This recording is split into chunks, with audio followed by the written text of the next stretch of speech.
Selamat pagi Ibu. Perkenalkan saya Bidan Lydia Fatma yang bertugas pada pagi hari ini. Pada pagi hari ini kita akan melakukan komunikasi informasi edukasi KIE, yaitu tentang perubahan fisiologi ibu hamil. Ibu, sebelumnya apakah ada pertanyaan? Kalau tidak ada, langsung saja saya akan menjelaskan tujuan konseling yang akan kita laksanakan. Yang pertama itu maksud dan tujuan konseling, yang kedua waktu yang dibutuhkan, yang ketiga menjaga rahasia, yang keempat persetujuan kesediaan klien. Langsung saja saya akan menjelaskan kepada Ibu tentang perubahan anatomi fisiologi ibu hamil. Pertama, ada perubahan organ sistem reproduksi, ada uterus, vagina, dan ovarium. Uterus, ibu hamil uterusnya tumbuh membesar akibat pertumbuhan isi konsepsi intraurin. Hormon estrogen menyebabkan hiperplansi jaringan. Hormon progesteron berperan untuk elektlasis atau kelenturan uterus. Cervix uteri mengalami hipervaskulisasi akibat stimulasi estrogen dan pelunakan akibat progesteron. Sekresi lendir cervix meningkat pada kehamilan, memberikan gejala keputihan. Yang kedua itu ada vagina. Pada ibu hamil, vagina terjadi hipervaskularisasi, menimbulkan warna merah ungu kebiruan yang disebut tanda Chadwick. Vagina ibu hamil berubah menjadi lebih asam keasaman, pH berubah dari 4 menjadi 6,5 sehingga menyebabkan wanita lebih rentan terhadap infeksi vagina, terutama infeksi jamur. Hipervaskularisasi pada vagina dapat menyebabkan hiperfestivitas sehingga dapat meningkatkan libido atau keinginan atau bangkitan seksual, terutama pada trimester 2. Yang ketiga ada ovarium. Sejak kehamilan 16 minggu, fungsi diambil alih oleh plasenta, terutama fungsi produksi progesteron dan estrogen. Selama kehamilan, ovarium tenang dan istirahat. Tidak terjadi pembentukan dan pematangan folikel baru, tidak terjadi ovulasi, tidak terjadi hormonal menstruasi. Selanjutnya yang B, ada perubahan pada payudara. Akibat pengaruh hormon estrogen, maka memacu perkembangan duktus atau saluran pada payudara. Sedangkan hormon progesteron menambah sel-sel asinus pada payudara. Hormon lektogonik plasenta diantaranya sostamonotropin menyebabkan hipertrofi dan pertambahan sel-sel asinus payudara, serta meningkatkan produksi zat-zat kesain, laktolbumin, laktolglobin, sel-sel lemak, kolesterol. Pada ibu hamil, payudara membesar dan tegang. Terjadi hiperpigmentasi kulit serta hipertrofi kelenjar montogometri, terutama daerah areola dan papila akibat pengaruh melanofor. Puting susu membesar dan menonjol. Hipertrofi kelenjar sebasea lemak muncul. Pada areola mamae disebut tubercle montogometri yang kelihatan di sekitar puting susu kelenjar sebasea ini berfungsi sebagai pelumas puting susu. Kelembutan puting susu terganggu apabila lemak pelindung ini dicuci dengan sabun. Puting susu akan mengeluarkan kolesterom, yaitu cairan sebelum menjadi susu yang berwarna putih kekuningan pada trimester ketiga. Yang selanjutnya yang C, perubahan sistem endokrin. Yang pertama ada progesteron. Pada awal kehamilan, hormon progesteron dihasilkan oleh corpus luteum dan setelah itu secara bertahap dihasilkan oleh plasenta. Kadar hormon ini meningkat selama hamil dan menjelang persalinan mengalami penurunan produksi maksimum diperkirakan 250 mg per hari. Akibat progesteron diperkirakan menurun tonus otot polos sehingga motilitas lambung terhambat sehingga terjadi mual. Aktivitas kolon menurun sehingga pengosongan berjalan lambat menyebabkan reabsorpsi air meningkat. Akibat ibu hamil mengalami konstipasi. Tonus otot menurun sehingga menyebabkan aktivitas menurun. Tonus vesica urinia dan ureter menurun menyebabkan terjadi stasis urin. Menurunkan tonus vestikuler menyebabkan tekanan diastolik menurun sehingga terjadi dilatasi vena. Meningkatkan suhu tubuh, meningkatkan cadangan lemak. memicu overbreathing, tekanan CO2, pH CO2, arterial dan alveolar menurun, memicu perkembangan pada payudara. Selanjutnya yang kedua ada estrogen. Pada awal kehamilan, sumber utama estrogen adalah ovarium. Selanjutnya estrogen dan estradiol dihasilkan oleh plasenta dan kadarnya meningkat beratus kali lipat. Output estrogen maksimum 30-40 mg per hari. Kadar terus meningkat menjelang ateram. Aktivitas estrogen adalah memicu pertumbuhan dan pengendalian fungsi uterus, bersama dengan progesteron memicu pertumbuhan payudara, berubah konstitusi kimiawi jaringan ikat sehingga lebih lentur dan menyebabkan serviks elastik, kapsul bersendian melunak, mobilitas persendian meningkat, retensi air, menurun sekresi natrium. Selanjutnya, yang ketiga kortisol. Pada awal kehamilan, sumber utama adalah adrenal, maternal, dan pada kehamilan selanjutnya sumber utamanya adalah plasenta. Ibu produksi harian 25 mg per hari. Ada sebagian ibu hamil mengalami peningkatan gula darah. Hal ini dapat disebabkan karena resistensi perifer ibu hamil pada insulin. Selanjutnya ada yang keempat, human chorionic gonadotropin atau HCG. Hormon HCG ini diproduksi selama kehamilan. Pada hamil muda, hormon ini diproduksi oleh trofoblast dan selanjutnya dihasilkan oleh plasenta. HCG dapat untuk mendeteksi kehamilan dengan darah ibu hamil pada 11 hari setelah pembuahan dan mendeteksi pada urin ibu hamil pada 12-14 hari setelah kehamilan. Kandungan HCG pada ibu hamil mengalami puncaknya pada 8-11 minggu umur kehamilan. Selanjutnya ada human placental lactogen. Kadar HPL atau chorionic somatotropin ini terus meningkat seiring dengan pertumbuhan plasenta selama kehamilan. Hormon ini mempunyai efek laktogenik dan antagonis insulin. HPL juga bersifat diabetogenik sehingga menyebabkan kebutuhan insulin pada wanita yang hamil meningkat.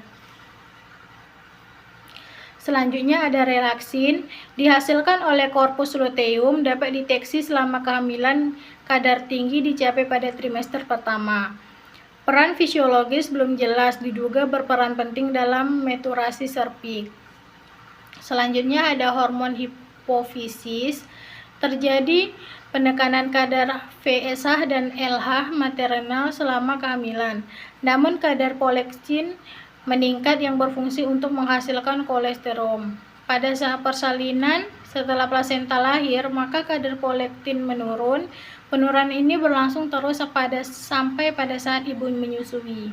Pada saat ibu menyusui, prolaktin dapat dihasilkan dengan rangsangan pada puting pada saat bayi menghisap puting susu untuk memproduksi ASI. Selanjutnya yang D ada perubahan sistem kekebalan. Pada ibu hamil terjadi perubahan pH pada vagina. Sekresi vagina berubah dari asam menjadi lebih bersifat basa sehingga pada ibu hamil lebih rentan terhadap infeksi pada vagina. Yang kedua, semakin bertambahnya umur kehamilan, maka jumlah limfosit semakin meningkat. Dengan tuanya kehamilan, maka ditemukan sel-sel limfoid dan berfungsi membentuk molekul hemoglobin, yaitu gamma A, hemoglobin gamma G, hemoglobin, dan gamma M hemoglobin. Yang selanjutnya yang E, perubahan sistem pernapasan. Wanita hamil sering mengeluh sesak napas yang biasanya terjadi pada umur kehamilan 32 minggu lebih. Hal ini disebabkan oleh karena uterus yang semakin membesar sehingga menekan usus dan mendorong ke atas menyebabkan tinggi diafragma bergeser 4 cm sehingga kurang leluasa bergerak. Yang kedua, kebutuhan oksigen wanita hamil meningkat sampai 20 derajat sehingga untuk memenuhi kebutuhan oksigen wanita hamil bernapas dalam. Meningkatkan hormon estrogen pada kehamilan dapat mengakibatkan peningkatan vaskularisasi pada saluran pernapasan atas. Yang ketiga ada kapiler yang membesar dapat mengakibatkan edema dan hiperemia pada hidung, faring, laring, trakea, dan bronkus. Hal ini dapat menimbulkan sumbatan pada hidung dan sinus, hidung berdarah, dan perubahan suara pada ibu hamil. Yang keempat, meningkatkan vaskularisasi, dapat juga mengakibatkan membran timpani dan tuba Eustaki bengkak, sehingga menimbulkan gangguan pendengaran, nyeri dan rasa penuh pada telinga. Lanjut, yang F, perubahan sistem perkemihan.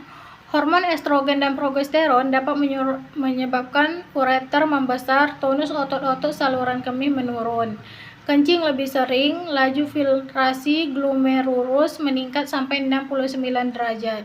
Dinding saluran kemih dapat tertekan oleh pembesaran uterus yang terjadi pada trimester 1 dan 3, menyebabkan hidroureter dan mungkin hidroforesis sementara.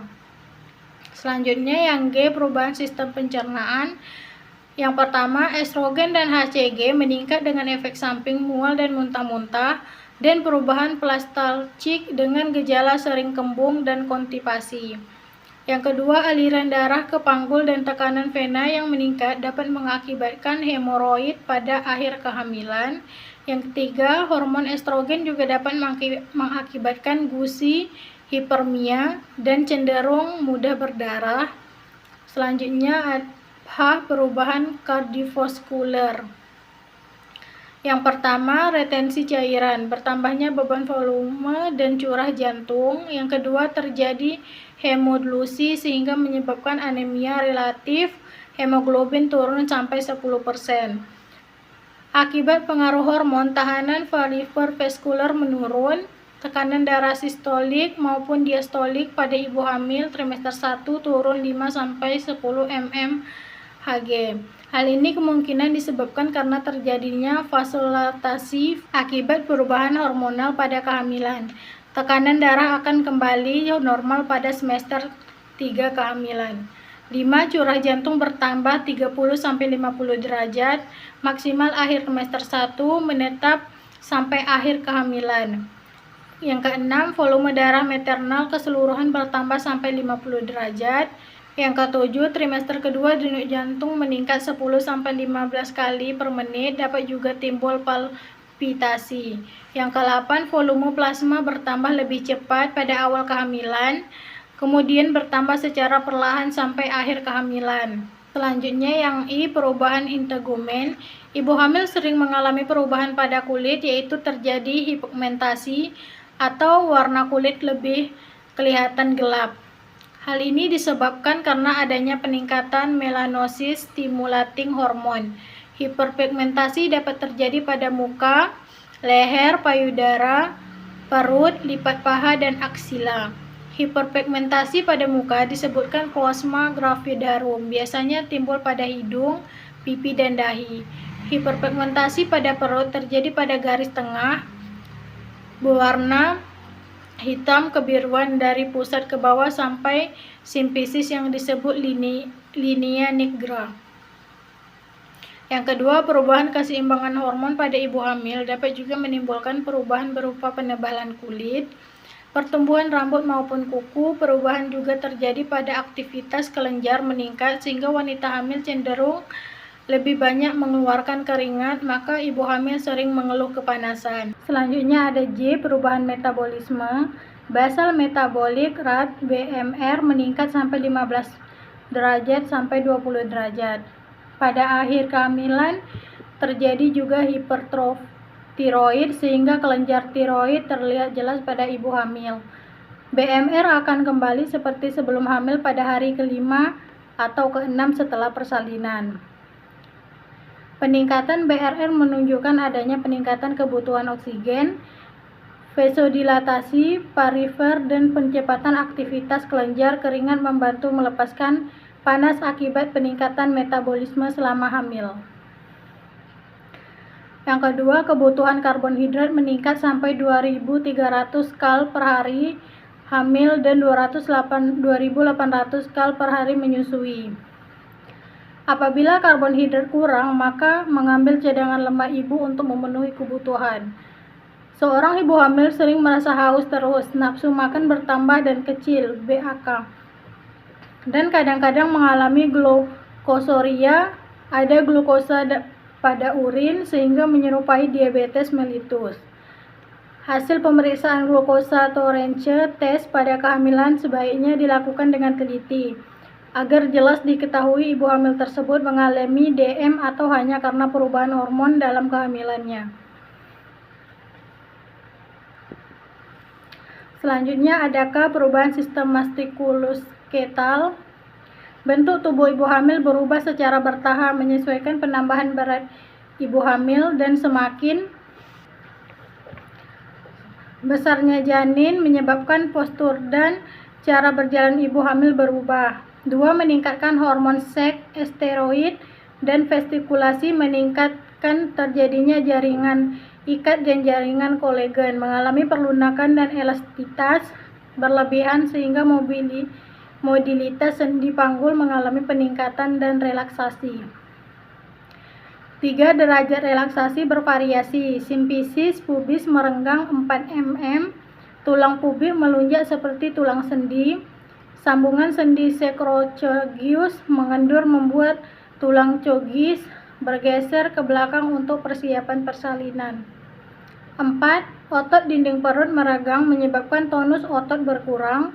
Pada kehamilan trimester 3, otot rectus abdominis memisah mengakibatkan isi perut menonjol di garis tengah tubuh. Umbilicasis menjadi lebih datar atau menonjol. Setelah melahirkan, tonus otot secara bertahap kembali tetapi memisahkan otot recti abdominalis tetap. L. Peningkatan aliran darah dan sistem pembukuan darah. Volume darah pada ibu hamil meningkat sekitar 1.500 ml, terdiri dari 1.000 ml plasma dan sekitar 450 ml sel darah merah. Peningkatan volume menjadi sekitar minggu ke-10 sampai ke-12. Peningkatan volume darah ini sangat penting bagi pertahanan tubuh untuk hipertrofi sistem vestikular akibat pembesaran uterus. Hidrasi jaringan pada janin dan ibu saat ibu hamil terdiri atau terlentang dan cadangan cairan untuk mengganti darah yang hilang pada saat persalinan dan masa nifas. Yang kedua, ibu hamil trimester 2 mengalami penurunan hemoglobin dan hematroid yang cepat karena pada saat ini terjadi ekspansi volume darah yang cepat. Penurunan HB paling rendah pada kehamilan 20 minggu, kemudian meningkat sedikit sampai hamil cukup bulan. Selanjutnya ada M, perubahan berat badan dan IMT. 1. Pada trimester 1, berat badan ibu hamil tetap dan bahkan justru turun disebabkan rasa mual, muntah, dan nafsu makan berkurang, sehingga asupan nutrisi kurang mencukupi kebutuhan. Yang kedua, pada kehamilan trimester kedua, ibu hamil sudah merasa lebih nyaman, biasanya mual muntah mulai berkurang, sehingga nafsu makan mulai bertambah. Maka pada trimester 2 ini, BB ibu sudah mulai bertambah pada akhir kehamilan. Selanjutnya ada N, perubahan sistem persyarapan.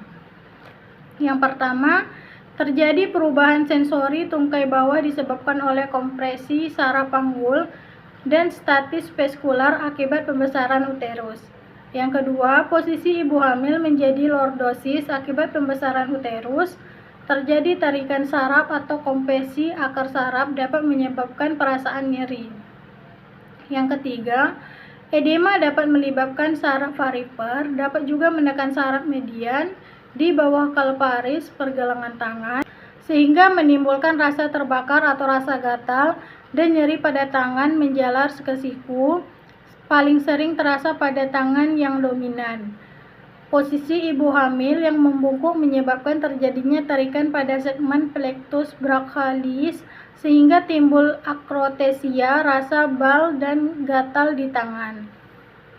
Yang kelima, ibu hamil sering mengeluh mengalami kram otot. Hal ini dapat disebabkan oleh suatu keadaan hipoglasemia. Yang keenam, nyeri kepala pada ibu hamil dapat disebabkan oleh vasomotor yang tidak stabil, hipertensi postural, atau hipoglikemia. Baik Ibu, penyampaian informasi tentang fisiologi kehamilan sudah selesai. Apakah Ibu ada pendapat Ibu tentang materi ini? Baik, kalau tidak ada, selanjutnya saya akan melakukan pendokumentasian hasil pemeriksaan